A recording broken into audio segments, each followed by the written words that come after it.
Muito bom dia a todos. Uma grande alegria estarmos aqui reunidos para poder aprender um pouquinho mais daquilo que Deus tem a nos ensinar. Esse mês nós estamos começando a focar no tema da espiritualidade. Uma boa dica para agosto é você ler o livro de Salmos. Salmos é um livro muito especial, um livro que fala com profundidade sobre lutas, vitórias, graça de Deus e uma série de coisas que tem a ver muito com a nossa própria vida. Então nós vamos hoje pensar sobre o Salmo 73, que aliás, a gente está acostumado a pensar que todo o Salmo foi escrito por Davi. Mas na verdade, somente cerca de metade dos Salmos estão relacionados com Davi. Esse Salmo está relacionado com a família de Asaf, que é alguém que participava do ambiente da adoração nos tempos do Velho Testamento. E esse salmo é muito especial. Na verdade, os salmos são 5 livros pequenos que foram compilados para formar um só, e esse salmo abre o chamado terceiro livro, ali que se organiza nesse livro, que é o maior livro que tem a ver com culto e adoração e espiritualidade em toda a Bíblia. Então vamos pensar sobre o caminho revelador da espiritualidade da dor. E o que a gente descobre quando começa a olhar o Salmo 73? Deixa eu voltar aqui direitinho. O salmista começa a fazer uma série de perguntas, e está passando por um momento difícil, e aqui talvez seja a primeira novidade para muita gente, que a gente sempre pensa em espiritualidade apenas como celebração, como alegria, como momento de triunfo, e na Bíblia a gente vê que não é bem assim. Existem elementos diferentes e faz parte do momento de adoração, de relação profunda com Deus, lidar com o tipo de pergunta, de interrogação, de sofrimento e de sinceridade e transparência de coração. Então veja só que o salmista vai fazer a seguinte pergunta: por que parece que está tudo errado? Por que as coisas parecem estar fora do lugar e não estão batendo? A pergunta que ele levanta é: por que tanta gente desonesta está bem de vida? Pergunta que talvez você já fez várias vezes: porque parece que a pessoa que faz mais bobagem, coisa errada, parece que é bem sucedido, e quem tem uma relação de sintonia com a direção que Deus nos dá, muitas vezes parece sofrer mais ainda. Então o salmista pergunta isso.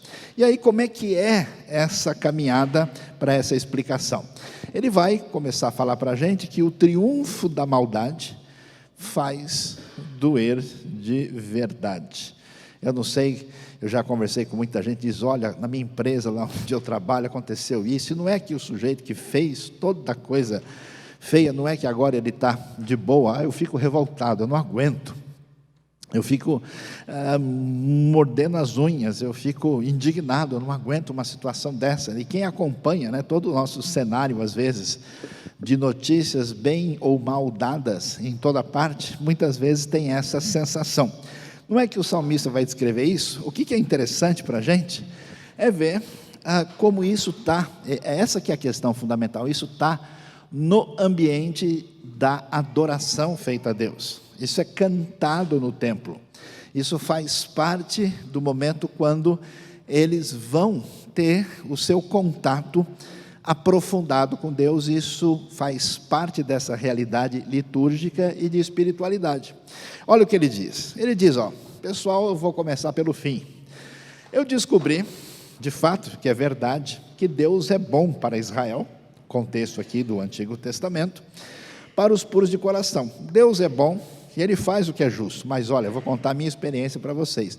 Eu quase perdi a fé, eu quase joguei tudo para cima, eu quase joguei a toalha, porque, quanto a mim, os meus pés quase tropeçaram, por pouco não escorreguei. Está vendo? Você está vendo parte da sua história aqui. Porque eu tive inveja dos arrogantes. A Bíblia, nos Salmos, sempre fala do soberbo, do arrogante, do prepotente, a pessoa que é mau e se acha, e tem essa postura acima de todo mundo. quando eu tive inveja dos arrogantes, quando eu vi a prosperidade desses ímpios. E aí ele começou a concentrar toda a sua atenção, assim, virou refém do Cidade Alerta, né? Ficou só ouvindo notícia ruim.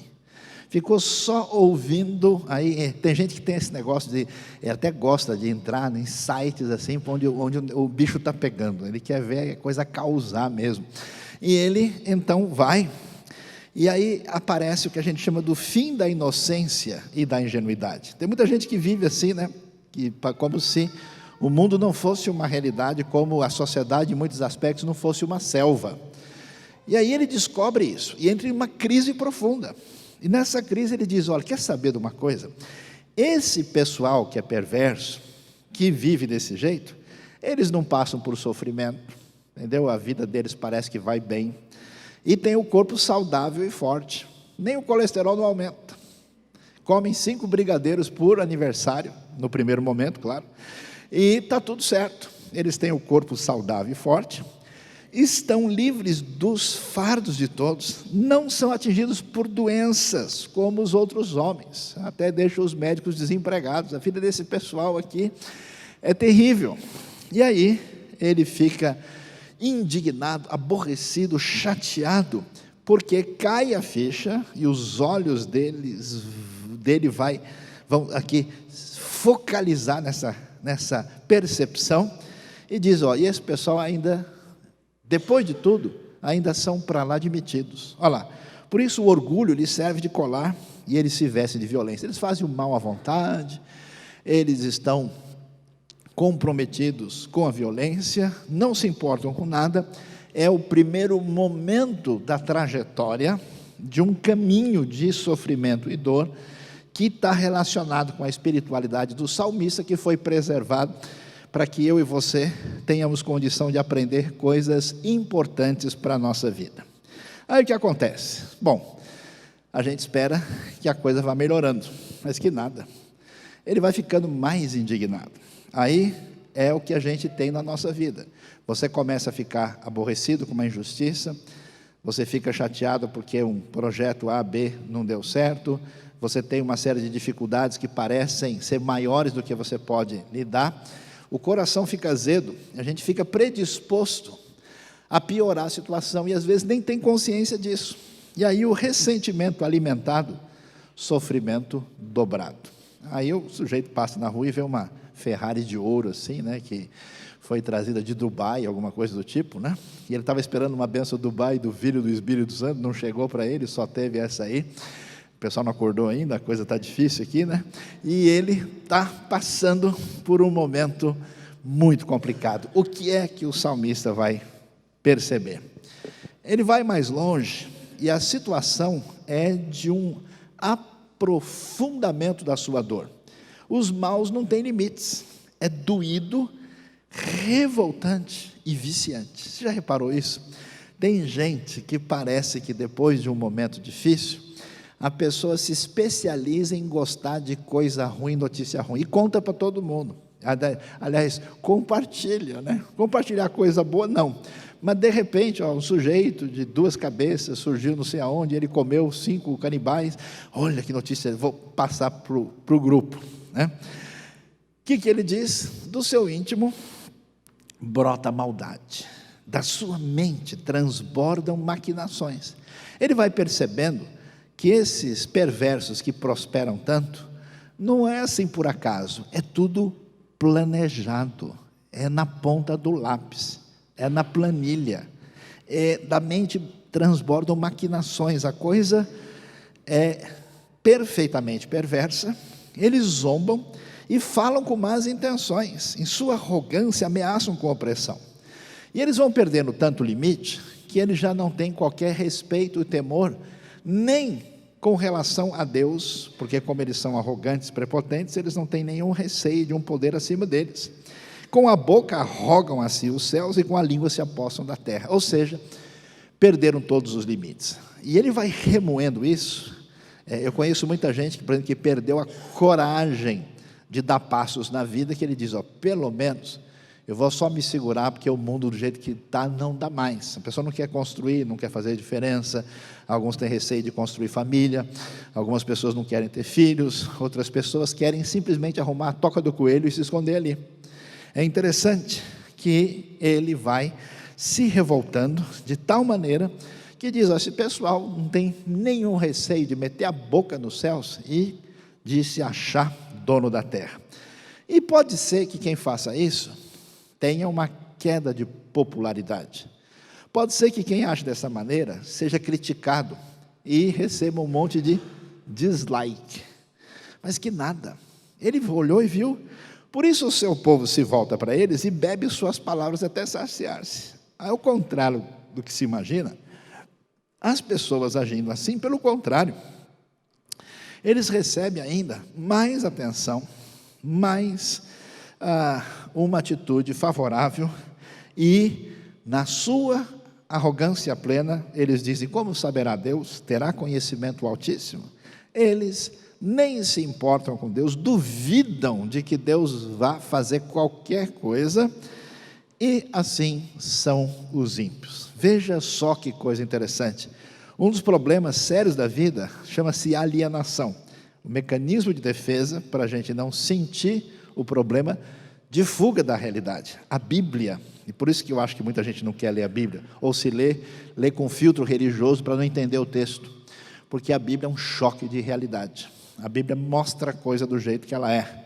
Ela apresenta o foco tanto da dificuldade pessoal humana, das questões relacionais e da relação com Deus e o caminho para como lidar com isso. Interessante que é o único livro sagrado que fala mal dos seus protagonistas, que conta abertamente os seus problemas, que não apresenta essas pessoas como heróis maravilhosos, que são gente, na sua fragilidade, que se tornaram vencedores na caminhada pela fé.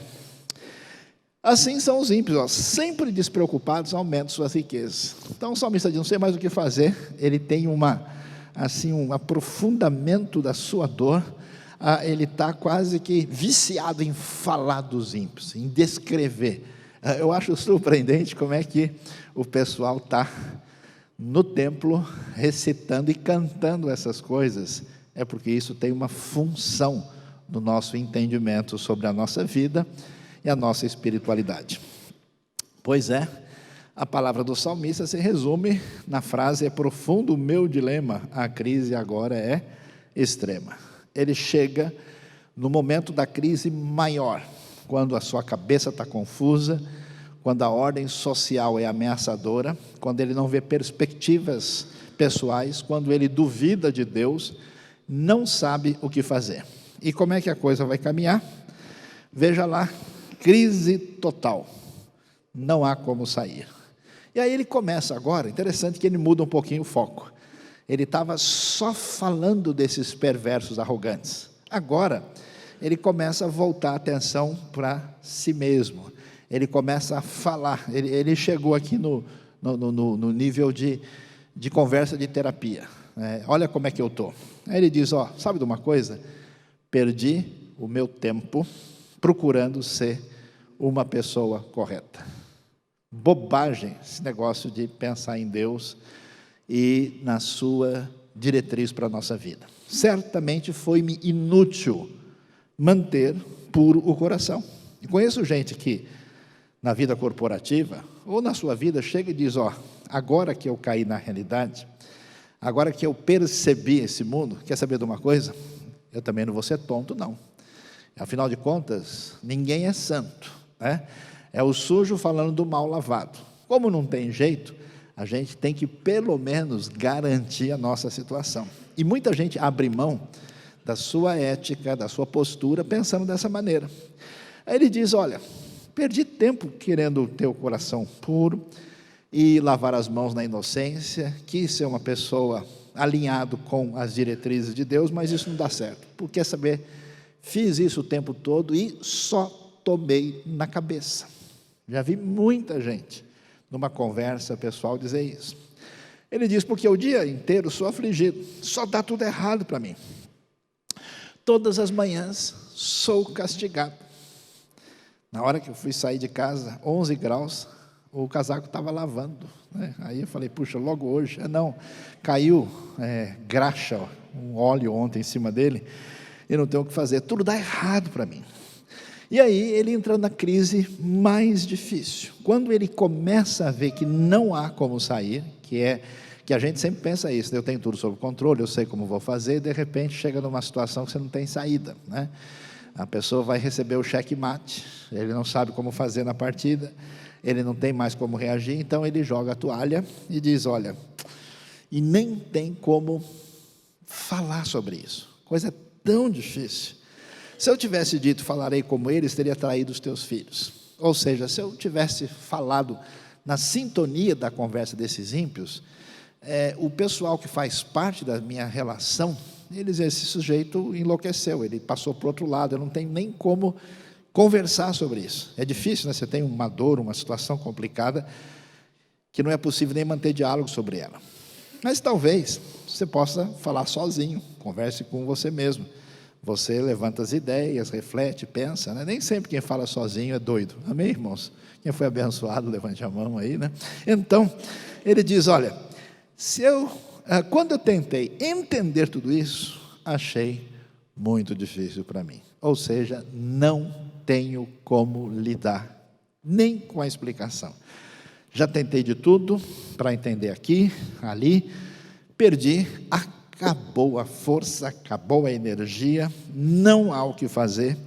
E aí vem um momento interessante que o Salmo ilumina para nós. Olha só o caminho de espiritualidade que passa por esse sofrimento em profundidade. Aí ele diz, até que entrei no santuário de Deus. Eu não sei o que aconteceu. É possível que o salmista tenha ido num dia de celebração a Deus, e lá tenha chegado com o coração, assim como Ana chega, quando vai pedir para Deus lhe dar um filho, tenha chegado ali no momento de dor e desespero, quando acontece, por exemplo, com Jacó, quando foge de casa, ou quando está com medo de encontrar Esaú, é quando a gente acha que não há como sair, é a hora de Deus agir. E é interessante, por que isso acontece? Porque a gente tem que abrir mão das nossas forças, do nosso poder, da nossa arrogância. Eu percebo gente que começa a caminhar espiritualmente, porque você vê que a chave da pessoa mudou. Ele tem interesse em Deus agora, ele quer aprender sobre Deus. Ele não quer simplesmente resolver um problema para continuar no controle da situação. A coisa é mudança profunda. E isso acontece no momento da crise acentuada. Ele tem uma experiência com Deus, até que entrei no santuário de Deus, e aí mudou a chave. Ele entrou no santuário, de alguma maneira Deus agiu com poder, graça, e de maneira que só quem passa por isso entende, no coração dele, na vida dele. E agora ele muda o cenário e começa a caminhar na direção da recuperação dessa crise profunda. Ele diz, então, eu compreendi o destino dos ímpios. Depois de tanta aflição, vai surgir uma nova compreensão. Porque no auge da dor, no momento difícil, que faz parte do processo de crescimento, de espiritualidade, que tem os seus aspectos psicológicos e espirituais, no momento mais difícil, quando ele tem a experiência aí do limite, ele agora começa a mudar o enfoque. Antes ele vê esses ímpios, esses perversos, e a visão dele é uma visão de inveja, é uma visão de revolta, é uma visão de aborrecimento, é uma visão de perder a referência, de sair da inocência para a realidade, da loucura que está à sua volta. Depois de passar por isso, agora, na direção de um amadurecimento, quando ele tem a sua experiência profunda com Deus, olha o que acontece. Ele descobre, ó Deus, agora eu estou vendo que os ímpios parecem que estão bem, mas não é o caso. Aquilo que eu invejei tanto não se verifica no eixo do tempo. Aquela arrogância, aquela prepotência, aquela aparente prosperidade tem problemas no cenário. Não é assim. Certamente Deus, tu os pões em terreno escorregadio e os fazes cair na ruína. Olha que coisa interessante. Até agora, Deus não tinha aparecido no cenário. Em nenhum momento ele menciona Deus ou qualquer coisa relacionada. É isso que acontece. Quando o nosso coração fica doente, Deus desaparece do cenário. A pessoa se fixa no problema, no conflito, nos outros, e ele tem até uma reação negativa quando vem alguma coisa ligada a Deus na conversa. Agora não. Quando ele entrou no santuário e ele teve a experiência de: espera aí, eu não olhei direito, deixa eu olhar mais uma vez. Os ímpios são colocados por ti, ó Deus, numa situação que ele parece que está bem, de repente ele escorrega, eles caem na ruína. Olha que coisa, como são destruídos de repente, completamente tomados de pavor. E a gente sabe disso, né? Quanta gente perversa, má na história, que parecia ter domínio e controle da situação, da noite para o dia, acabou a história. E ele enxerga isso e diz que eles são como um sonho que se vai quando acordamos. Quando te levantares, Senhor, tu os farás desaparecer. Aí é interessante que agora, que é importante para a gente caminhar na vida, porque os mecanismos não tratados da dor fazem a gente enxergar as coisas de modo torto, desequilibrado, a partir de um machucado. Quando Deus trabalha e a pessoa amadurece, a visão vai ficando real. A coisa não é aquela ilusão de gente ingênua que não tem experiência de nada, mas também não é de gente perdida, machucada, que enxerga a coisa enviesada. Não. Esses ímpios, Senhor, não têm futuro. Quando te levantares, tu os farás desaparecer. Eles são como um sonho que se vai quando acordamos.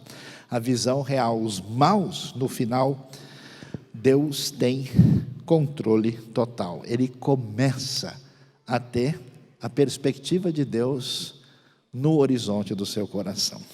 É interessante. Depois da luta mais dura, chega a hora da cura. Depois do momento mais complicado, e aí nós temos um bom exemplo da teologia do Snoop, né, que são um grande teólogo estudioso aqui, no diálogo lá: um dia nós vamos morrer, Snoop. Sim, mas todos os outros dias a gente vai viver, né? Ou seja, as pessoas perdem a perspectiva de como lidar com a vida, prestando atenção aos grandes problemas, à sua dor, olhando os ímpios, enxergando parcialmente, e perdem o caminho na direção de construção das coisas. Por isso, um cristão amadurecido é gente que se envolve com a missão, que quer ver diferença na sua vida, que quer ver diferença na vida do próximo, da família, que quer ver o reino avançar. Enquanto ele não passa pela dor e entra no santuário de Deus, ele vai estar só metendo a boca nos ímpios. Ele vai estar só enumerando e postando o problema. Ele vai estar só dando o latido raivoso de quem não está com o coração curado. Depois dessa luta tão dura, chega a hora da cura. E olha que coisa interessante. Aí você vai vendo, é igual a pessoa que passou pela cirurgia, né? Depois do momento complicado, aí você vai vendo a recuperação do organismo. Você vai vendo o trabalho especial da parte de Deus na vida da pessoa. Olha que coisa. Antes, ele tinha falado o quê? Sabe de uma coisa? Perdi o meu tempo tentando ser justo. Perdi o meu tempo lavando as mãos na inocência. Fiz bobagem. Eu não devia ter gastado o meu tempo com Deus, com o povo de Deus, com a minha vida, nada disso. Agora ele volta a olhar para si mesmo. Ele falou do ímpio, mudou sua visão do ímpio, falou de si mesmo e agora muda a visão de si mesmo. Passou pela terapia divina. Quando o meu coração estava amargurado e no íntimo eu sentia inveja, ele reconhece: pessoal, agi como insensato e ignorante. Que bobagem que eu fiz. Quando é que você tem uma esperança na vida de uma pessoa? Quando ela para de apontar o dedo para todo mundo e começa a dizer: puxa, olha, nesse caso, bobagem minha, eu peço desculpas. Não, o que eu fiz aqui não foi legal, eu falei mais do que eu devia. Não, o meu comentário não ajudou. A minha atitude não construiu. Não, eu fiz isso porque eu fiquei de pirraça, eu não vou com a cara do fulano. Não, olha, eu podia ter ajudado na empresa, mas eu fiz questão de não fazer nada só para ver onde é que a coisa ia dar. A pessoa quer causar a partir da sua dor. Ele reconhece: olha, eu fui insensato e ignorante. Olha que coisa, minha atitude para contigo era a de um animal irracional.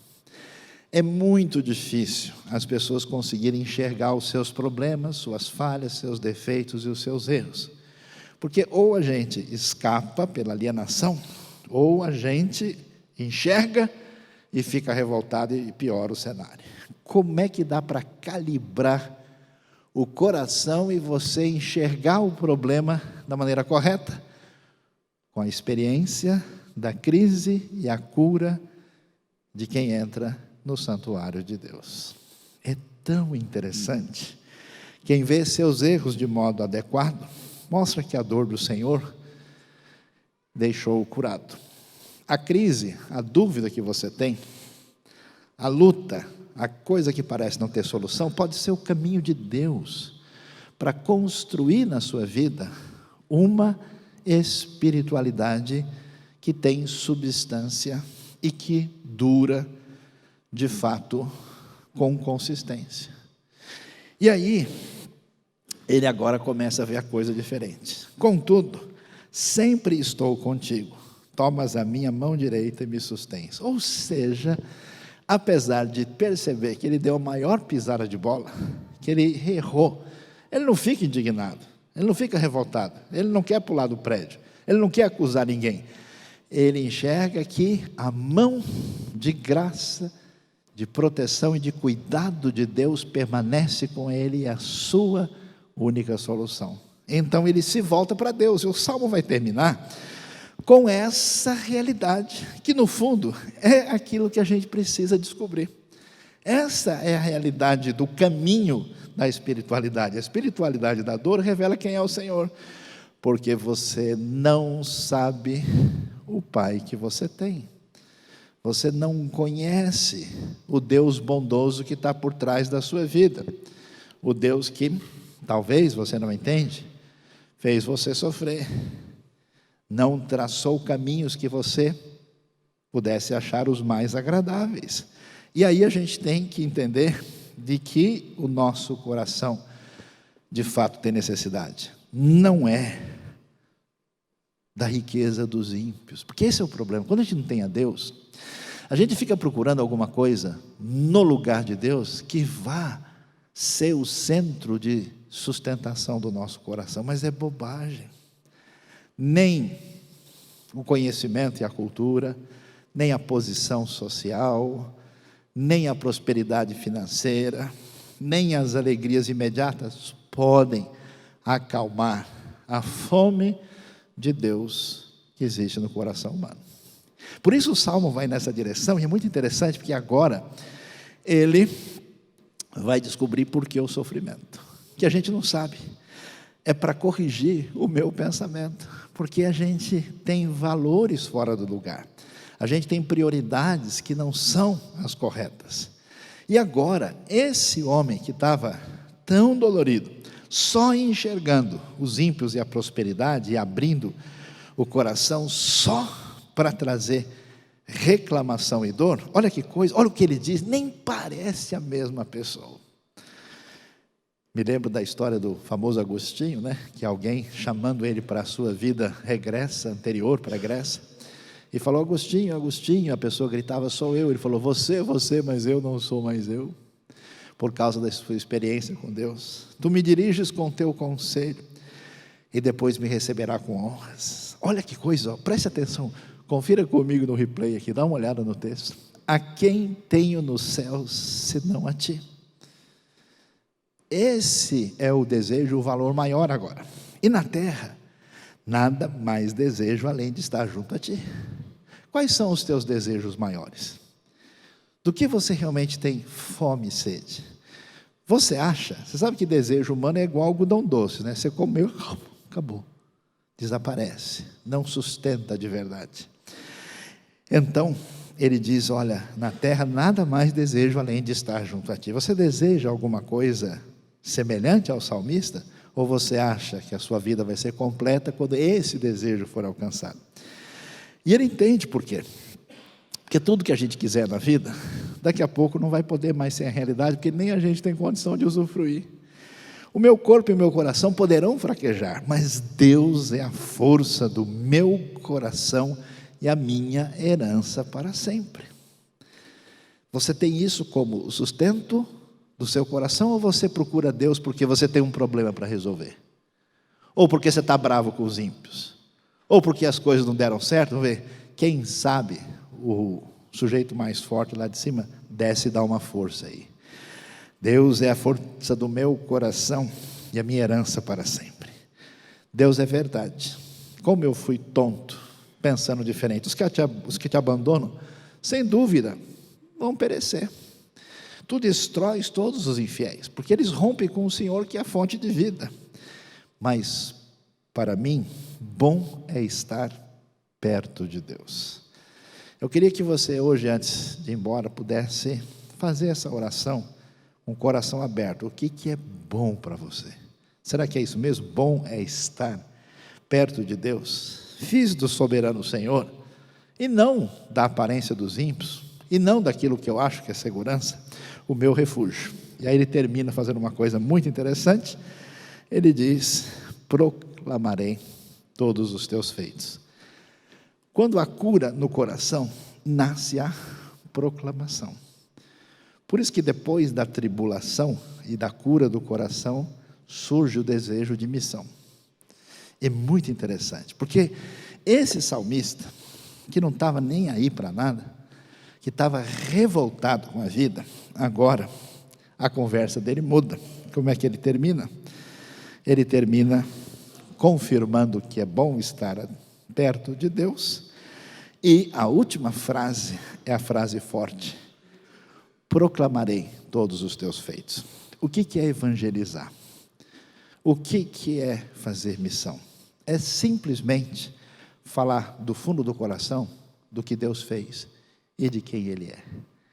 Quando a gente precisa da cura de Deus, a gente precisa voltar o coração na direção certa. E quando isso acontece, a gente tem vontade de contar para todo mundo.